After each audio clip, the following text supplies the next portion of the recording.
So we're here today to rant about microtransactions again. Feels like I'm in 2018, to be honest, because this was all people were doing in 2018. Right, cue the jazz music. You may remember, back in the day, me and the other pillars made a video on Assassin's Creed Origins talking about one of the microtransaction packs that was available in the game called the Nightmare Pack. This was a pack that was very overpriced for what you got inside of it. All you got was an outfit, a mount, a bow, an axe, and a sickle sword. £12 for digital items in a video game. It's just not worth it in my opinion. But that's not what this video is about today. That's to preface what I'm going to talk about today, because it's something that Ubisoft has been doing for a long while, is having their in-game stores be incredibly overpriced for no reason, basically. It's quite common knowledge at this point that over the years, fans have shown concern over the microtransactions in many Ubisoft games. Rainbow Six Siege, For Honor, Assassin's Creed Origins, Assassin's Creed Odyssey, Watch Dogs, Far Cry, Ghost Recon, The Division, and now, most recently, Assassin's Creed Valhalla.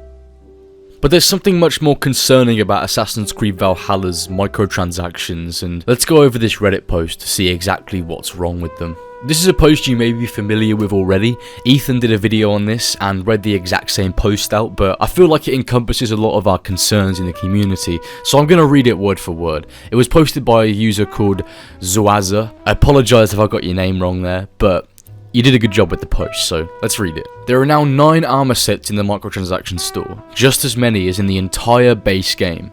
Are we just going to let this slide? Now half of the armors available in the game are exclusive only to people who are willing to spend money on extremely overpriced microtransactions. Us other players, even those among us who spent over $100 on the collector's edition, have gotten very little content over these last few months. Like, all we've really gotten is a nice but kind of lackluster event and a bunch of bug fixes. Meanwhile, Ubi just keeps adding and adding ridiculous shit to the microtransaction store, just milking the whales of their money with content that only a very small percentage of players will actually get to enjoy. On top of that, it's not only cosmetic stuff, but it actually affects gameplay and is in some cases rather overpowered. And then when the rest of the player base finally did get an armor set, it was an event exclusive and literally a reskin with some blood splatters on it. Why isn't everybody talking about this? Only a few years ago, people would have raised hell if a games company did shit like this. This is not okay, especially not for a game that costs 60 goddamn bucks.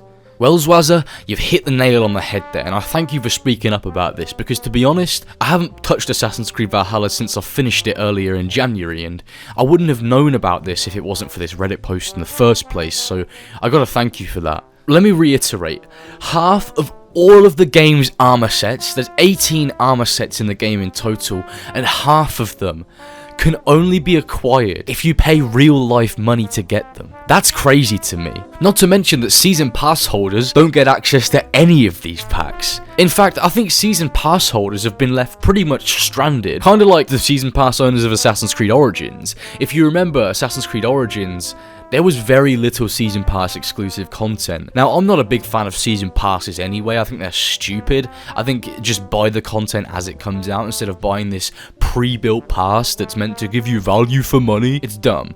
But if you do spend that money, if you trust the company that the season pass is going to be worth it, you better hope there's content to come with the money that you spend. But most of the time with these Assassin's Creed games, there isn't. I say these Assassin's Creed games because the series never used to be like this. This is only a recent thing, and it's embarrassing to say the least. Not to mention the armor sets in Assassin's Creed Valhalla, they're not even worth the money. I don't know anyone who genuinely wants stuff like this in Assassin's Creed. I mean, look at it. What is this? What is this stuff? It's not Assassin's Creed, it's just fantasy armor that you'd expect to see in something like World of fucking Warcraft or something. It's like, do I really want to spend money to run around looking like some epic fantasy Viking? I don't even know, man. It's just, it's bad. It's really bad looking stuff. Like, it's not even Assassin's Creed related content. Yeah, do you remember that bit in Assassin's Creed Brotherhood where Ezio dresses up as fucking Hades and starts swinging a massive fire sword about? No, neither do I, because the old games weren't fucking stupid. Ethan brought up a great point in his video. If you were to tally the cost of everything up in the Helix store, it would cost £79.98. Now, let's go back and look at all the content you can get in the Helix store. If you could pay £79.98 all in one go to get all of this content, would you say that's worth it? Would you say it's worth it? Let's not say, no, but I'm not going to buy it all in one go. Would you say that it would be worth it to spend £79.98 of your hard-earned money on this content?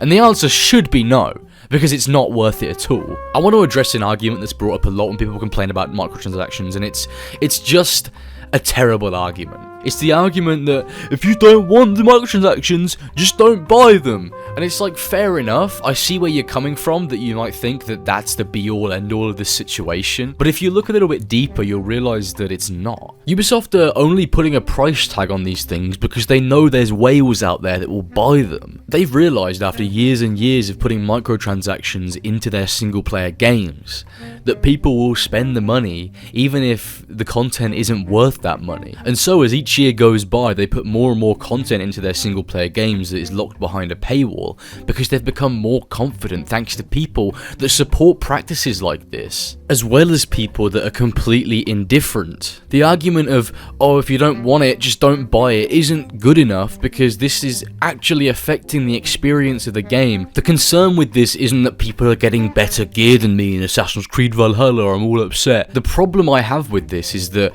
game developers, once they realize they can make money off of tons of people by adding microtransactions in, they'll start building their games to cater more to microtransaction buying. I mean, look at Middle-earth, look at those games.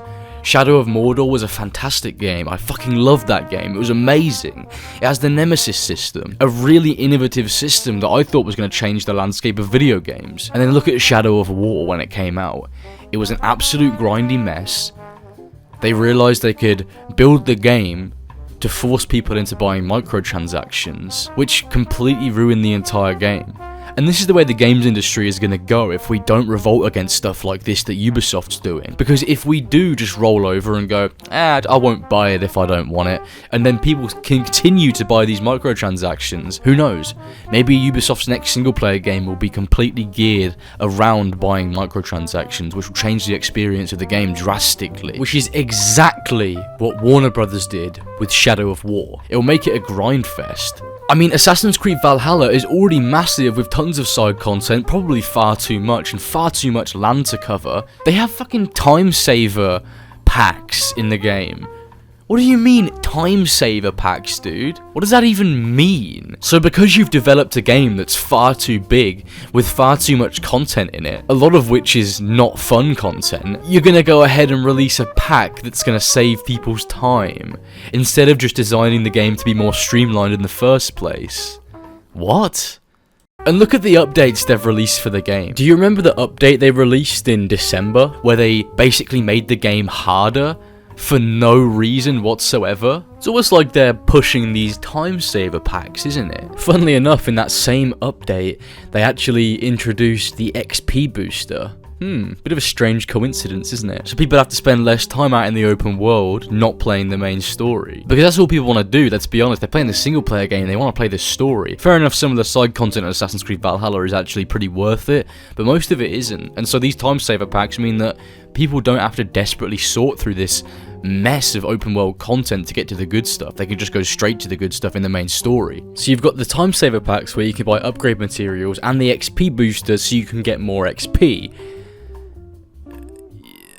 What are you doing, Ubisoft? That was kind of a long tangent, but bear with me. I think a very stark contrast is when we look at other open world games that have come out in recent years that also have DLC content in the vein of additional gear packs and stuff like that, or outfits or weapons. A lot of games recently have chose to include this as free content. Look at The Witcher 3.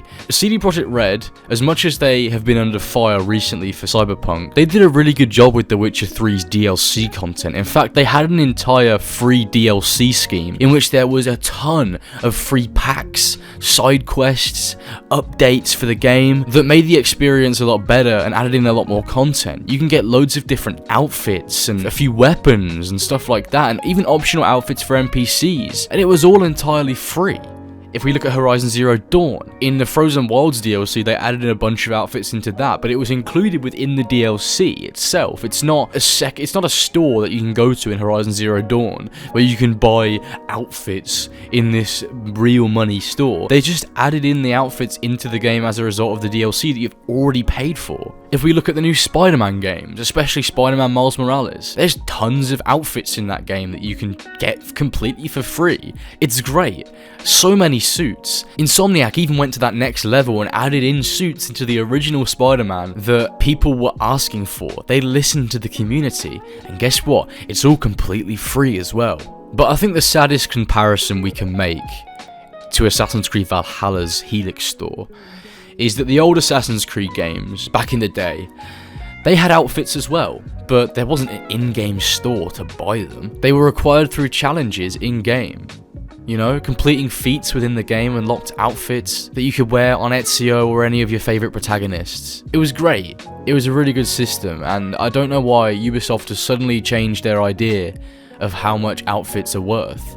Because they clearly used to go, well, outfits are just little additions, they're free. But for some reason in Assassin's Creed Valhalla and Odyssey and Origins, and so many of the other Ubisoft games that have come out over the recent years, they believe that this cosmetic stuff and these weapons are for some reason worth way more than they actually are. And I think it's a very dodgy business practice, and I really wanted to get this off my chest. Ever since Ethan made his video, it became very evident to me that Ubisoft has really done some shady shit with the release of Assassin's Creed Valhalla, especially considering they waited until the reviews were out to actually launch the Helix store in the first place. And obviously that whole update thing where they made the game harder to force microtransactions that I mentioned earlier. It's not okay, and I think the community, not just the Assassin's Creed community, not just the Four Pillars community, but the video game community needs to realise that stuff like this needs to be boycotted immediately.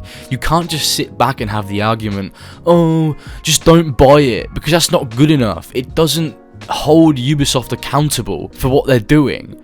And I think that's what we need to do. So I made this video to add a little bit more pressure. I know Screen Rant has picked up on the Reddit post, and that's great. I love to see the gaming community come together to criticize things that are clearly predatory business practices. I love video games. They're an art form to me. I would happily play a video game over watching a movie or a TV show or listening to music. It's an art form to me. I absolutely adore this medium, and I won't let companies like Ubisoft start to ruin it by trying to monetize the fuck out of everything. As long as I have a platform, I will talk against this stuff, and I really urge everyone that's watching this video to do the same. If you don't understand where I'm coming from, and if you think I'm being dramatic, then I don't know what to say to you, because you clearly don't understand anything that I've said this entire video. I just wanted to get this off my chest.